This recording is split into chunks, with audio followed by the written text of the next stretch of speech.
साथियों, अभी हाल ही में सोशल मीडिया पर एक वीडियो बहुत तेजी से वायरल हो रहा है, जिसमें भाई चंद्रशेखर आजाद जी बहन जी के कार्यालय में फोन लगाकर ये कहते हैं कि मुझे बहन जी से मिलना है और ये भी कहते हैं कि मुझे बहन जी का आशीर्वाद चाहिए। अब आशीर्वाद का क्या मतलब है, ये तो आप सभी लोग अच्छे से समझ रहे होंगे।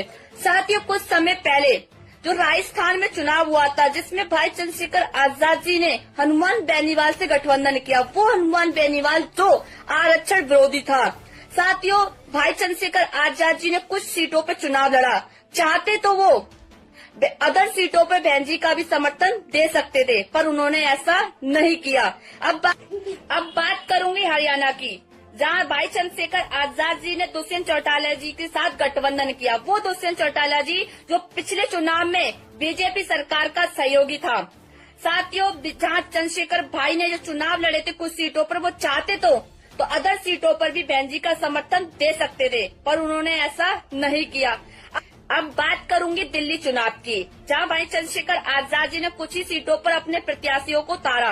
वो चाहते तो वो अदर सीटों पर बहन जी को भी समर्थन दे सकते थे, पर उन्होंने ऐसा नहीं किया, बल्कि उन्होंने समर्थन केजरीवाल जी को दिया। उन्होंने ये भी कहा कि हम चाहते हैं कि केजरीवाल जी यहाँ से जीते। आप समर्थन दे रहे हो अन्य पार्टियों को और आशीर्वाद मांग रहे हो बहन जी से। मैं कहती हूँ, अगर बहन जी की जगह कोई और भी होगा तो वो भी आपको आशीर्वाद नहीं देगा। अब मैं बात करूंगी आपकी और आपकी पार्टी की विचारधारा की। आपकी पार्टी में मैंने अपनी पूरी ईमानदारी निष्ठा के साथ काम किया, पूरे तन मन के साथ काम किया। धन तो मेरे पास था नहीं जो मैं आपकी पार्टी को दे सकती, पर अपनी पूरी ईमानदारी के साथ काम किया। इस बात को बच्चा बच्चा गवाह है। हर कोई ये कह सकता है कि एकता सिंह ने भीम आर्मी और चंद्रशेखर भाई के लिए पूरी ईमानदारी के साथ काम किया। मैं आपकी पार्टी के लिए राजस्थान, हरियाणा, दिल्ली, यहाँ तक कि नगीना भी मैं आपके प्रचार करने के लिए गई। बीच में एक हादसा भी मेरे साथ हुआ, मेरा भाई चला गया, पर मैं भाई खत्म होते उसके 5वें दिन में नगीना फिर पहुंच गई आपका प्रचार कराने के लिए, आपको जिताने के लिए। पर मुझे मिला क्या?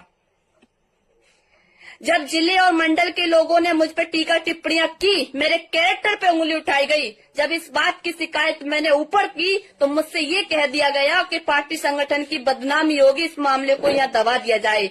तो मैंने भी ये सोच लिया था कि हमारी पार्टी के कुछ लोग गंदे हो सकते हैं, पर हमारी पूरी पार्टी गंदी नहीं है। इस बात को सोचते हुए मैं चुप हो गई, पर फिर भी मेरे ऊपर टीका टिप्पणियां बंद नहीं हुई।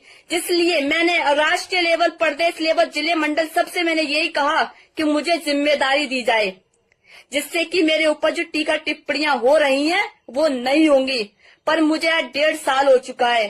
1.5 साल से बस मैं एक ही बात बोल रही हूँ अपने राष्ट्रीय लेवल के नेताओं से कि मुझे जिम्मेदारी दी जाए, पर अभी तक मुझे जिम्मेदारी नहीं दी गई। मैं पूछना चाहती हूँ कि एक लड़की जो आपके लिए पूरी ईमानदारी से काम कर रही है, उसको जिम्मेदारी देने में ऐसी क्या आपत्ति आ गई आपको? और मैं पूछती हूँ, आप जो बड़े बड़े मंचों से महिलाओं की बात करते हो, कितनी आपके राष्ट्रीय लेवल में कितनी महिलाएं हैं, या कितनी महिलाओं को आपने मंडल और प्रदेश का प्रभारी बना रखा है? बताइए मुझे। पर अब मैं कहती हूँ कि अब मुझे किसी पार्टी संगठन की जरूरत नहीं है। मैं बाबा साहब की वो शेरनी हूँ। मैं अपने आप में वो दम रखती हूँ कि जो मैं अपने महापुरुषों की विचारधारा अपने लोगों तक मैं अपने बलबूते पर पहुँचा सकती हूँ। अब मैं जमीन स्तर से अपने और अपने भाइयों का साथ लेकर जन जन तक विचारधाराओं को बाबा साहब की पहुँचाने का काम करूंगी। मुझे किसी पार्टी संगठन की जरूरत नहीं है। और मैं अपने सभी भाइयों से ये भी कहूंगी कि आप समर्थक बनिए, अंधभक्त मत बनिए। और हाँ, मुझे ये भी पता है कि आप कुछ भाई बन मुझे गलत बोलेंगे, मुझ पर टीका टिप्पणियां करेंगे, तो मैं कहती हूँ वक्त सभी का आता है। आज वक्त मेरा आया है तो आने वाला समय भी आपका हो सकता है। इसलिए समझदार बनिए, अंधभक्त किसी के मत बनिए।